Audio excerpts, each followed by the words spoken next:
দেশের ব্যাংকিং খাতে আস্থা ফেরানো সহ আর্থিক খাতে সংস্কারের সহায়তা দেয়া হবে বলে জানিয়েছে বিশ্বব্যাংক।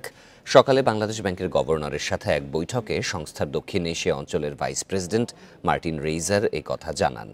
গভর্নরের সাথে বিশ্বব্যাংকের 7 সদস্যের প্রতিনিধি দলের বৈঠকে নেতৃত্ব দেন রাইজার। সাংবাদিকদের তিনি বলেন, এই সফর বাংলাদেশ ও বিশ্বব্যাংকের জন্য খুবই গুরুত্বপূর্ণ। বাংলাদেশ বিশ্বব্যাংকের একটি বড় অংশীদার জানিয়ে তিনি বলেন, এদেশের ব্যাংকিং খাত সংস্কারের জন্য সহযোগিতা অব্যাহত থাকবে।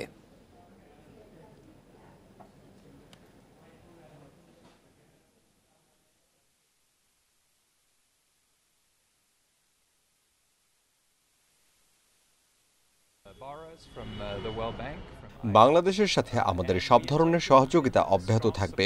বাংলাদেশের ব্যাংক খাত ও আর্থিক খাত সংস্কারে কারিগরি সহায়তা দেওয়ার কথাও আমরা বলেছি।